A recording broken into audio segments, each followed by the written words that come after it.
Boa noite, amigos e amigas do Centro Espírita Augusto Silva, que nos visitam nesse canal do YouTube, iluminado há mais de 6 anos. Temos as palestras pelo YouTube, estamos estudando as cartas de Paulo. Sejam todos bem-vindos, aos que estarão também presencialmente no Centro Espírita Augusto Silva. É o mesmo tema, a mesma palestra, o mesmo estudo, mas que bom estar com vocês aqui nessa noite, 13 de maio de 2026, estudando agora a carta de Paulo a Tito, um grande amigo de Paulo, aquele missionário que ficou na ilha de Creta, o Tito, e a gente está estudando sobre a palavra, baseado numa parte da carta de Paulo a Tito, que ele vem falar da palavra. Então, sejam todos bem-vindos, que a gente possa se unir aí em torno da vontade de Deus, que é Pai, que é misericórdia, que é justo e que é bondoso, e convida cada um dos seus filhos a trilhar o seu caminho. Hoje o texto é nas trilhas da palavra, mas onde a palavra se encaixa nas trilhas do nosso caminho, da nossa evolução espiritual. No livro O Consolador, que é também de perguntas e respostas, perguntas de Emmanuel, de Chico, né? E Emmanuel responde. Tem uma segunda parte, o livro Consolador, ele é de várias partes, né? São 3 partes, uma parte mais da ciência, a outra parte da filosofia e a outra parte da religião. Isso não é o acaso, né? O espiritismo é um triângulo de forças. Ele tem a ciência, tem a filosofia e tem a religião. A religião é o vértice sagrado desse triângulo. Então, na parte da filosofia, o Emmanuel e o Chico vão falar sobre o aprendizado, sobre a nossa vida, né?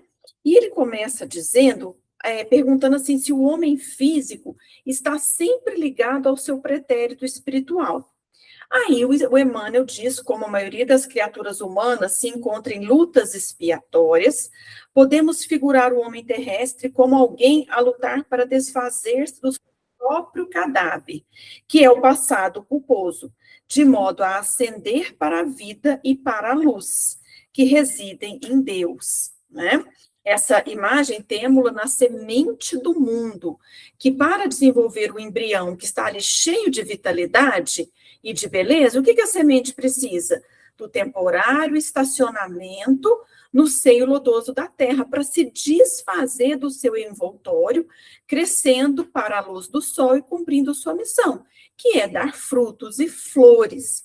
Para isso, nessa nossa vida, nessa nossa caminhada evolutiva, a gente tem a inteligência, tem o amor e a sabedoria.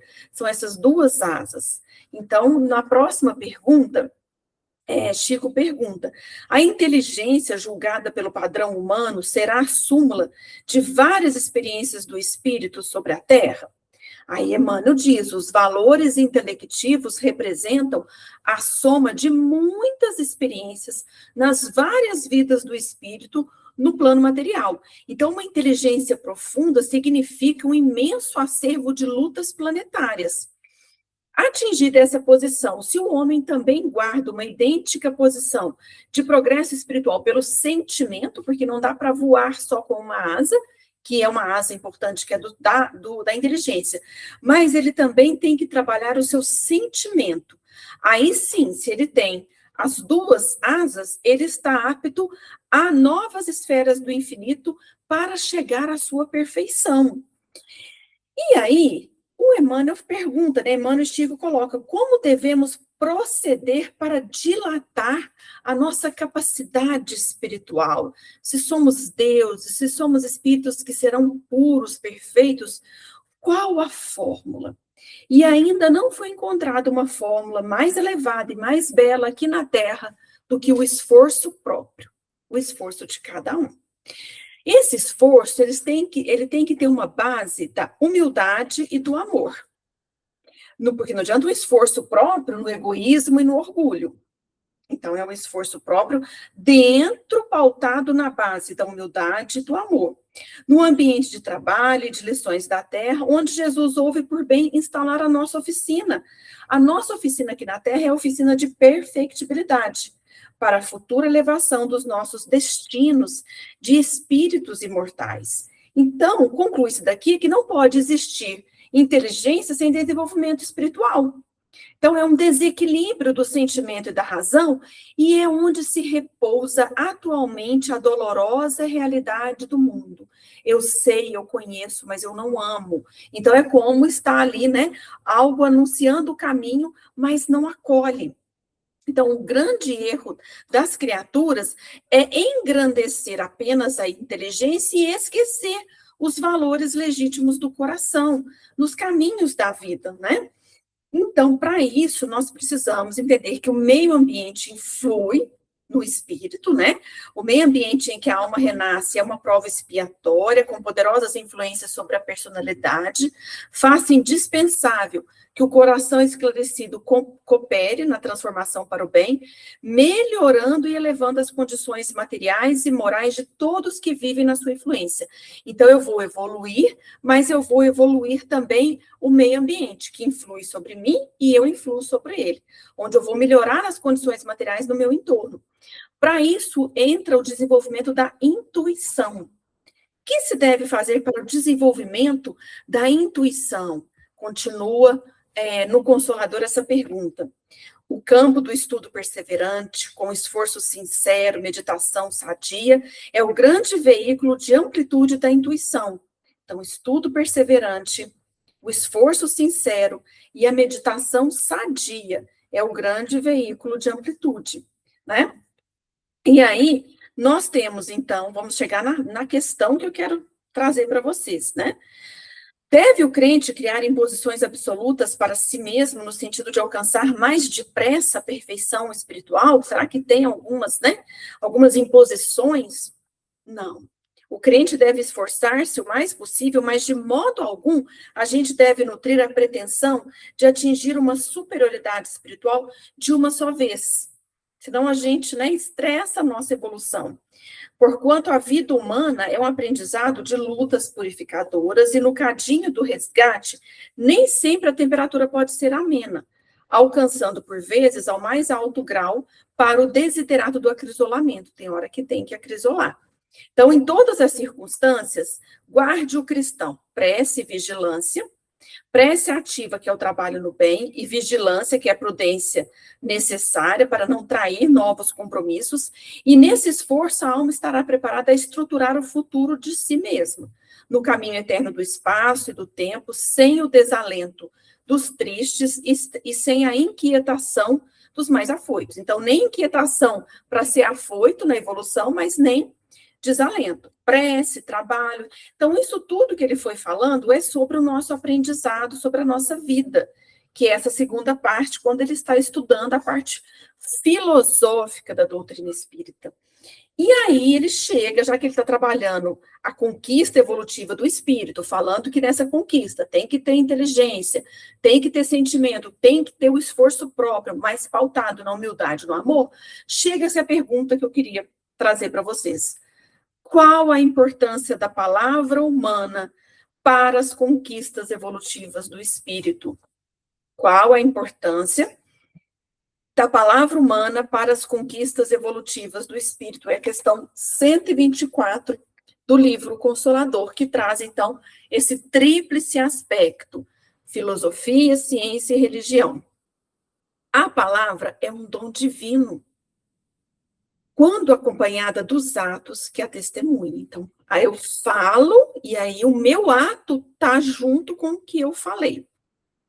E é através de seus caracteres falados, ou também da palavra escrita, que o homem recebe o patrimônio de experiências sagradas de quantos o antecederam no mecanismo evolutivo das civilizações.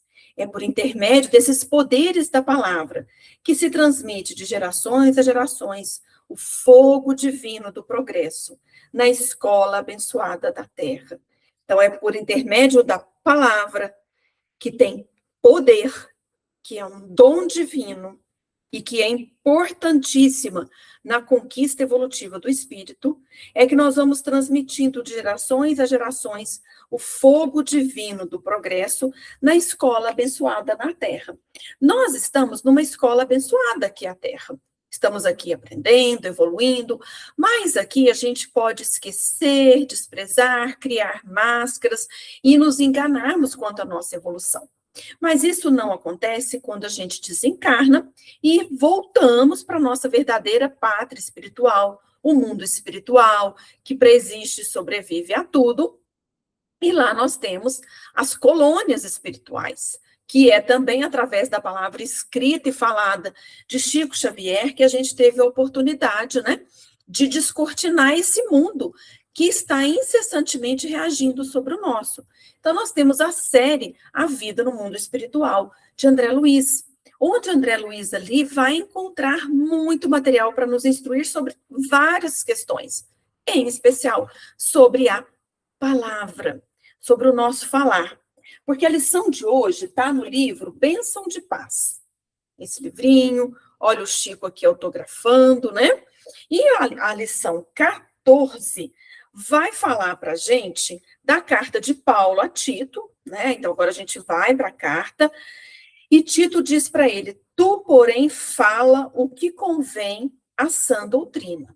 Não importa o que os outros estão falando, mas tu, Tito, fala o que convém à sã doutrina, a doutrina que eles estavam ali começando, caminhando, erguendo igrejas, erguendo, né, trabalhos e trabalhadores para que a mensagem do Cristo não ficasse apagada lá em Jerusalém, ficasse como mais um profeta. E não, a mensagem do Cristo, Paulo de Tarso entendeu, tanto é que ele é o grande apóstolo da gentialidade, o grande apóstolo do Ocidente, porque ele trouxe para nós, né, essa mensagem do Evangelho. E o quanto nós precisamos, né, ir de pregar e falar e anunciar o Evangelho, tu, porém, fala o que convém à sã doutrina. Então, no primeiro parágrafo, o Emmanuel, né, Emmanuel e Chico Xavier, né, como eu já mostrei aqui, ele diz que os espíritos encarnados e desencarnados, a serviço da evangelização, em nosso próprio benefício, muitas vezes somos arrastados ao verbo deturpado ou violento. Então, lembra que a palavra está lá na questão do Consolador, a importância da palavra para as conquistas evolutivas do espírito. Ela é um dom divino e é através da palavra que o homem recebe o patrimônio de experiências sagradas. É por intermédio da palavra que nós vamos, né? Que o fogo divino do progresso, né? Chega na escola abençoada da terra. Só que nós, espíritos encarnados, e ele coloca aqui os desencarnados também, muitas das vezes somos arrastados ao verbo deturpado ou violento, porque vou voltar na outra pergunta do Livro dos Espíritos. O desequilíbrio do sentimento e da razão é que repousa atualmente a dolorosa realidade do mundo. Temos inteligência, mas não temos valores do sentimento e razão. E aí vem o quê? O desequilíbrio do mundo. E um grande desequilíbrio é a cólera, é a voz colérica, o grito, como diz André Luiz, que um grito de cólera é como se fosse um punhal nos acertando. Então, nós vamos falar sobre isso, né? E aí a gente fala, nossa, mas os desencarnados, será que os desencarnados também têm problemas, né? Ali no plano espiritual, a gente morre e fica todo mundo ali volitando como seres aéreos, etéreos? Não. É isso que a palavra escrita, falada, a mediunidade de Chico descortinou para a gente tem as séries, os romances históricos de Chico, a gente tem as palavras que consolam, Fonte Viva, Bênçãos de Paz, né, toda a série de mensagens, de cartas psicografadas, mas a gente tem uma parte importantíssima na obra de Chico Xavier, que é de André Luiz, onde ele traz para a gente a série A Vida no Mundo Espiritual, e ele vai trazer para a gente, né, a evolução da palavra, das pessoas tendo sociedade, vivendo em lazeres, em atividades sociais em nosso lar. Então, nós vamos continuar tendo festas, tendo reuniões, tendo amizades, casa, família, tudo. Só que a gente vai estar agrupado pela sintonia, pela similaridade. Então, quem não aceita o trabalho em nosso lar, que é o trabalho de 8 horas diárias, mais 4 horas extras, trabalhar com música elevada, né, ter todo o cuidado ali naquela coletividade, que isso a gente vai entender lendo todo o livro Nosso Lar, né?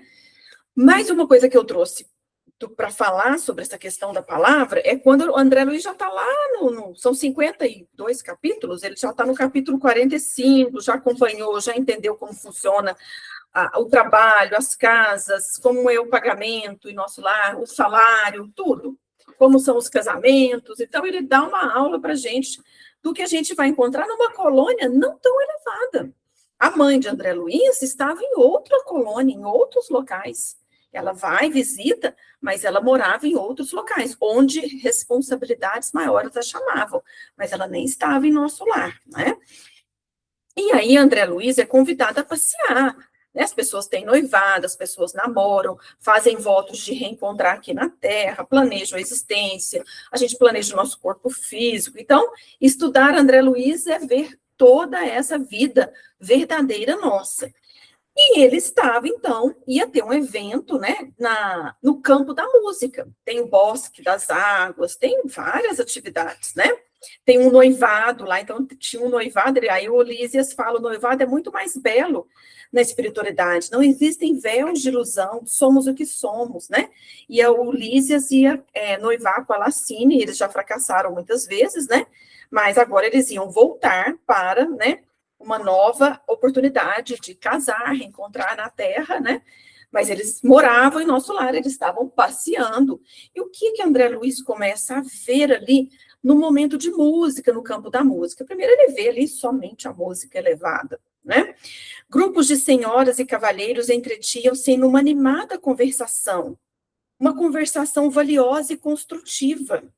Estava até humilhado pela minha insignificância ante uma aglomeração seleta, experimentava mensagens silenciosas de simpatia, as pessoas me olhavam, né, e não olhavam para ele assim, né, com desdém, tipo assim, nossa, mas ele nem é tão evoluído e está aqui, nada disso, né, e ele ouvia frases soltas relativamente aos círculos carnais, mas em nenhuma palestra ele notou o mais ligeiro laivo de malícia, de acusação. Discutia-se o amor, a cultura intelectual, a pesquisa científica, a filosofia, mas todos os comentários tendiam à esfera elevada do auxílio mútuo, sem qualquer atrito de opinião. Olha, parece com a Terra, parece com os nossos grupos familiares, presenciais ou de WhatsApp, qualquer semelhança, será mera coincidência? Ou a gente ainda não consegue manter uma conversação elevada, sem malícia, sem acusações, né? E o André Luiz continuava falando, observei que ali o mais sábio restringia as vibrações de seu poder intelectual, ao passo que os menos instruídos elevavam, quanto possível, a capacidade de compreensão para absorver as dádivas do conhecimento superior.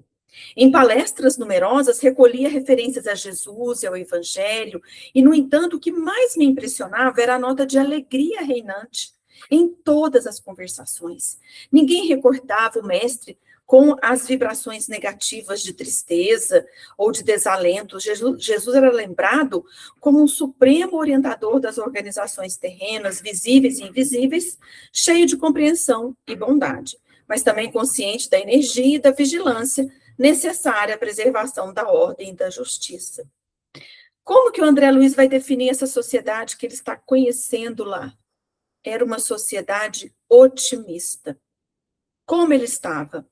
Encantado. Diante dos olhos, tinha concretizado as esperanças de grande número dos pensadores verdadeiramente nobres na Terra, né? E aí, ele fica encantado, o Lísias fala, olha, nossos orientadores absorvem raios de inspiração dos planos mais altos, né? E os grandes compositores terrestres são, por vezes, trazidos a esferas como a nossa, onde recebe até algumas expressões melódicas, transmitindo à Terra, né? Adornando os temas recebidos. O universo, André Luiz, está cheio de beleza e sublimidade. O facho resplendente e eterno da vida procede de Deus. Então, ele ficou assim, né? Encantado com aquela sociedade otimista, onde as pessoas sabiam conversar de forma elevada, relembrar as coisas, né, interessantes. Então, é isso que nos aguarda. Mas nós vamos conseguir e vamos querer isso? É isso que a gente já tem que começar na nossa caminhada, nas trilhas da nossa palavra, já nos educarmos, já nos afinizarmos com a conversação sadia, otimista, porque senão a gente, na maioria das vezes, somos os campeões do pessimismo, do desalento, tudo que está ruim a gente quer passar para frente, a gente aumenta a carga, né, de pessimismo, o exagero. Então, a gente tem que começar a nos educar pensando no nosso desenvolvimento espiritual e pensando que o plano espiritual nos aguarda e a gente vai querer, espero que todos nós, né, vamos nos querer encaixar em sociedades otimistas como essa. E isso são treinos. O André Luiz, ele ficou, né, 8 anos no umbral, sem entender que estava no umbral, sem entender que estava desencarnado. Na hora que ele chega lá, ele vai entendendo. E ele abraça, né, com todas as forças, aquela oportunidade que lhe foi dada.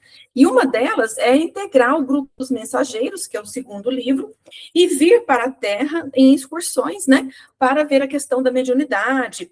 E ele fica um tempo aqui na Terra, fica também no lar transitório de Fabiano de Cristo, que são regiões no espaço, perto da Terra, entre o nosso lar e a Terra. É um aprendizado gigante o livro Os Mensageiros. E aí, antes de qualquer viagem, de qualquer trabalho que eles vêm desenvolver, eles têm instruções, palestras, né? Sempre ali aprendendo. Quando ele foi ver a reencarnação de Segismundo, que é muito conhecida no livro Missionários da Luz, ele ficou antes da reencarnação, no capítulo 12, a preparação de experiências. Ele ficou uma semana lá no ministério, onde se preparam os corpos, onde se prepara a reencarnação, para ele entender a grandiosidade que é gerar um filho, né, de trazer uma nova vida ao mundo, para depois ele vir para a Terra e acompanhar ali a reencarnação de Segismundo. Tá tudo no livro Missionários da Luz. Mas no livro Mensageiros, eles vão se reunir porque eles vão participar de uma excursão e um irmão muito elevado, Telésforo, ele vem se ouvir, né, em nosso lar. E aí todo mundo se prepara para, igual a gente aqui na Terra, quando vem um palestrante de fora, um espírito mais evoluído, alguém, um grande conhecedor, mesmo na área da religião, das artes, das ciências, né? A gente está ali sempre feliz de ser brindado, né? Com um seminário, com um congresso, é muito importante. E aí eles estão lá conversando, e chega um momento que ele falou, agora acabou, né? Todo mundo agora pode conversar entre si, tipo esses grupos de discussão, a gente usa muito isso em dinâmica, né, para trabalhar e com jovens, com local de trabalho, aqui no Centro Espírita a gente usa, né, e formavam-se grupos para conversar. E ele fala, o Aniceto fala, olha, eu vou sair porque eu tenho outros compromissos, eu vou deixar vocês, mas vocês estão estudando. É estudo e observação ou no Centro de Mensageiros. Tem um Centro de Mensageiros lá em nosso lar, que prepara as pessoas para virem trabalhar a fala, para vir como médio, doutrinadores, como pessoas em qualquer área, que seja, nem seja no espiritismo, mas que venha trazer a fé, a palavra iluminada, a palavra digna. Então, nesse centro de mensageiros saem direto, né? Várias pessoas se preparando para a reencarnação. A gente não reencarna assim, deixa eu ir lá para a Terra. Não, a gente se prepara, a gente faz um programa reencarnatório, onde que eu preciso me capacitar, quais as pessoas vão estar alinhadas na minha vida, o que se espera de mim, o que eu vou dar conta de fazer. Isso tudo a gente aprende estudando André Luiz. E especificamente aqui, o Aniceto se retira, e aí um mais antigo no grupo falou, olha que bom, gente, vamos conversar, né? E aí o Vicente, que era um médico também amigo de André Luiz, já tinha uma experiência, falou, olha, o Aniceto, ele considera trabalho útil toda conversação sadia, que nos enriqueça os conhecimentos e aptidões para o serviço. Pelas nossas palestras construtivas, receberemos também a remuneração devida à cooperação normal. Então, nós estamos aqui, faz parte como se fosse a nota, né? No boletim, lá na sua grade curricular, a roda de conversa, os grupos de estudo, a conversa ali sem estar o professor, mas os alunos conversando, aquilo lá é valioso, ganha bônus hora, né? Porque a remuneração que André Luiz traz para a gente é o bônus hora, você ganha um valor por hora trabalhado, totalmente diferente da Terra, que às vezes as pessoas trabalham muito, não ganham tanto, né? Outros trabalham pouco, ganham muito. Ainda a desigualdade aqui na Terra que a gente está trabalhando para sanar e equilibrar. Mas em nosso lar é bônus hora. Então, eles falam, nós vamos receber a nossa remuneração. Mas O André Luiz, ainda muito apegado com as coisas da terra. Todos nós que já estudamos, ou já fomos aquele aluno bagunceiro, ou já vivemos junto com alunos bagunceiros, que o professor sai da sala, vira bagunça total, né? Ninguém faz o dever, ninguém lê o que era para ler, ninguém faz, né? Ele falou, mas e se o professor não está na sala? Né? Ele saiu. E se eu tentasse voltar aos assuntos inferiores da terra, esquecendo a conversação edificante? Vicente sorriu e retrucou. O prejuízo seria seu. Porque aqui a palavra define o espírito. A palavra define o espírito no nosso lar, em qualquer colônia, quando a gente não tem mais como fugir através do corpo físico, onde a gente engana com uma palavra, com o rosto feliz, mas por dentro está querendo matar. Então, a palavra define o espírito. E se você, André Luiz, fugisse à luz da palestra instrutiva, nossos orientadores conheceriam sua atitude imediatamente. Por quê? Porque sua presença se tornaria desagradável e o seu rosto se cobriria de sombra indefinível. Então, olha que interessante isso. O prejuízo seria seu, porque aqui a palavra define o espírito. E se você fugisse à luz da palestra instrutiva, nossos orientadores conheceriam sua atitude imediatamente, porque sua presença se tornaria desagradável e seu rosto se cobriria de sombra indefinível. Então, olha o que nos aguarda em nosso lar, né? O que nos aguarda na verdadeira vida. E a gente também sabe que por mais que a gente possa estar sorrindo, mesmo que a gente esteja contrafeito, estejamos, né, ali bravos, mas a gente consegue disfarçar, o corpo físico ressente, a gente vai ter gastrite, dor de cabeça, vai ter vários problemas, né, quando a gente fica carregando essa cólera, essa raiva, quando a gente dispara essa cólera no outro, ou quando a gente fica guardando para a gente, a mágoa, o rancor. Então, nas trilhas da palavra, para a gente voltar ao texto, é porque a gente centraliza a atenção, quando a gente está falando, nas nódoas, nos defeitos, nas faltas e nas quedas. A gente confere um poder que não possui, exagera a afeição. A gente, nesse movimento de conversação, né, nesse movimento que a gente está aqui na Terra, a gente perde tempo e retarda a nossa edificação espiritual. A gente começou com o Consolador, né, quando ele está lá explicando que a vida é aprendizado, a parte filosófica, como nós temos que fazer para evoluir. Mas o que acontece? A gente perde tempo, retarda as edificações espirituais, como operários que furtam as horas do trabalho, reclamando e medindo a lama do caminho que o sol vai se incumbir de secar. Então, nós temos que tomar muito cuidado, porque conversando ou escrevendo, informando ou pregando, nós temos que imunizar a nossa área de obrigações, desterrando o mal, seja de nosso pensamento ou de nossa palavra. Tu, porém, fala o que convém à sã doutrina. Aí a gente fica mais preocupado com o que está errado no outro, com as quedas dos outros, as faltas. Eu gostei muito desse exemplo. A gente fica medindo a lama, ao invés de estar indo para a fábrica trabalhar. E está olhando, nossa, mas olha essa lama aqui, olha essa lama aqui. Essa lama o sol vai secar. Foca, vai para a sua fábrica e trabalha, e deixa a lama que o sol há de secar. Ele diz, nós estamos como operários que furtamos as horas do trabalho na oficina, em se engajando para medir a lama. Então, conversando ou escrevendo, informando ou pregando, temos que imunizar a nossa área de obrigações, desterrando o mal, seja de nosso pensamento ou de nossa palavra. O André Luiz fala que o mal não merece comentário em tempo algum. Se nos constitui dever de setor em identificar a presença da sombra e afastá-la, sempre que a sombra ameace a comunidade, nós temos que fazer luz sem tumulto. Fugir de comprometer a obra do Senhor, porque senão a gente pisa, repisa em deficiências, em chagas, em mazelas e infortúnios alheios. Mas nós não fomos chamados Nós somos chamados a falar o que convém à sã doutrina. Então, a pretexto de nós sermos realistas, não pretendamos ser mais verdadeiros do que Deus. Deus tem uma autoridade amorosa e Ele cuida de cada um de nós com revelações, trabalhos de cada dia. Mas quando a gente tenta ficarmos indignados, né? Ficarmos comentando mal daquela pessoa, essa indignação excessiva perante a fraqueza do nosso irmão extermina os germes frágeis da virtude. Então, cada um de nós também já teve momentos, ou estamos nos momentos, que a nossa virtude está frágil ainda, ela está se encaminhando. E se a gente recebe aquele verbo deturpado ou violento, que é a cólera, né? Ou a indignação excessiva, isso vai exterminando, vai dificultando a nossa vida.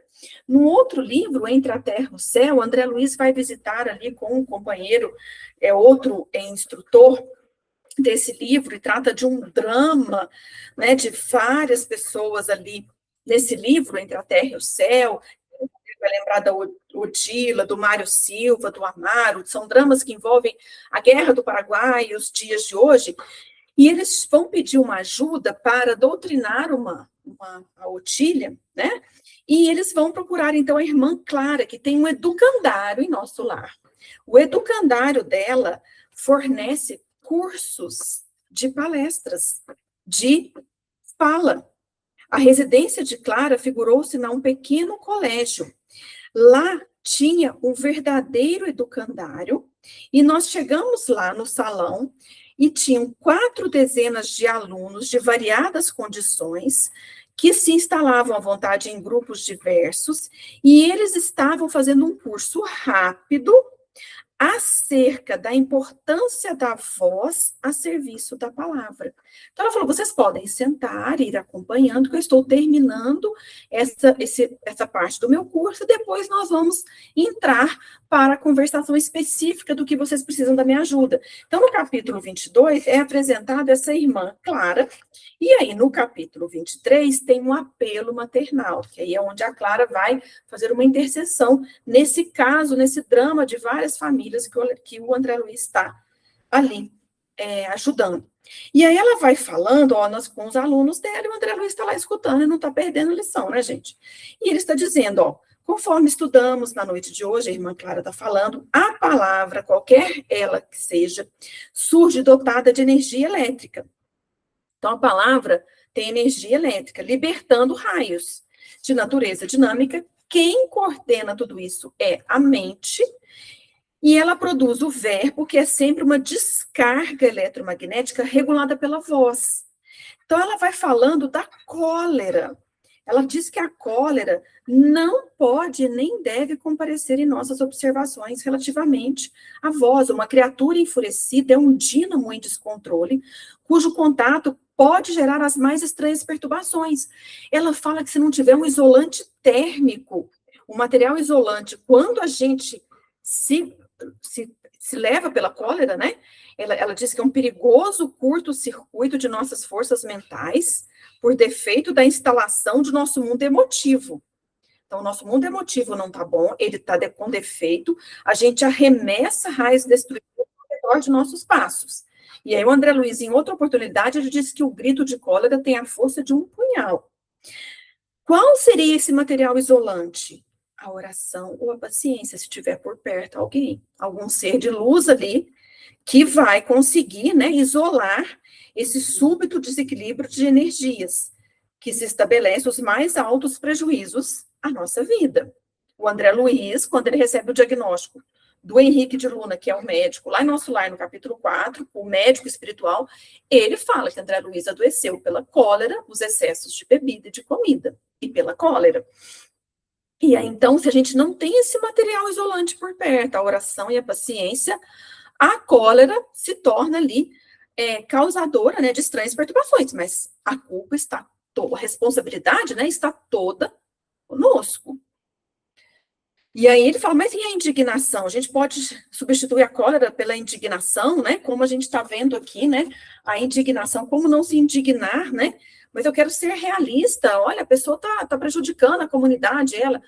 A pretexto de ser realista, não pretenda ser mais verdadeiro que Deus. A indignação, quando excessiva perante a fraqueza, extermina os germes frágeis da virtude. A pessoa está ali querendo começar e a gente já vem com a cólera ou com a indignação excessiva. Então, ela diz assim, contrariar-se alguém a propósito de bagatela e a todos os instantes do dia, baratear os dons da vida, desperdiçar. Tudo a pessoa reclama, tudo a pessoa fica indignada, tudo a pessoa questiona. A indignação diária a propósito de tudo, de todos e de nós mesmos, é um hábito pernicioso. Então, não podemos esquecer o controle da inflexão vocal. Por mais que a gente tenha que ter uma voltagem, a gente tem que vigiar a nossa indignação, quando seja imperioso vertê-la através da palavra, carregando a nossa voz tão somente como força suscetível de ser aproveitada por aqueles a quem endereçamos a carga de nossos sentimentos. É indispensável modular a expressão da frase, como se gradua a emissão elétrica. Então, ainda tem muito mais informação, porque ela vai falar de gagueira, vai falar de problemas na voz, né? O que seriam as causas disso. Tudo em André Luiz, né? É muito instrutivo. Nesse estudo de hoje a gente trouxe muito, né? Entre a terra e o céu, o nosso lar, os mensageiros, mas é porque senão a gente fica aqui, aqui na terra, palavras ao léu, palavras o vento carrega. Não é isso. Primeiro que a gente vê que a gente tem que educar a nossa voz, a nossa palavra, para termos um lugar bom no plano espiritual, né? Para seguirmos a nossa evolução. E a gente tem que aprender aqui, porque a gente vai estar sempre falando. E abrindo a boca, dizes, né? E aí, para encerrar, gente, vamos encerrar com uma oração. A oração diante da palavra. Eu não tenho livro, eu estou lendo aqui no celular, na Bíblia do Caminho, que é o Caminho Espírita, capítulo 32. Então, vamos encerrar dizendo, né, pedindo aí, né, permissão para orarmos a oração que a Meimei fez, que ela nos abençoe, nos ajude, uma alma muito de candura, né, uma alma muito doce, que a gente sabe da história da Meimei, e que ela ajuda muito na evangelização das crianças. Então, que seja uma bênção a gente estar aqui, né, podendo relembrar um texto de Meimei que diz: Senhor, deste-me a palavra por semente de luz. Auxilia-me a cultivá-la. Não me permitas envolvê-la na sombra que projeto. Ensina-me a falar para que se faça o melhor. Ajuda-me a lembrar o que deve ser dito e a lavar da memória tudo aquilo que a tua bondade espera se lance no esquecimento. Onde a irritação me procure, induze-me ao silêncio. E onde lavre o incêndio da incompreensão ou do ódio, dá que eu pronuncie a frase calmante que possa apagar o fogo da ira. Em qualquer conversação, inspira-me o conceito certo, que se ajuste à edificação do bem no momento exato. E faze-me vigilante para que o mal não me use em louvor da perturbação. Não me deixes emudecer diante da verdade, mas conserva-me em tua prudência, a fim de que eu saiba dosar a verdade em amor, para que a compaixão e a esperança não esmoreçam junto de mim.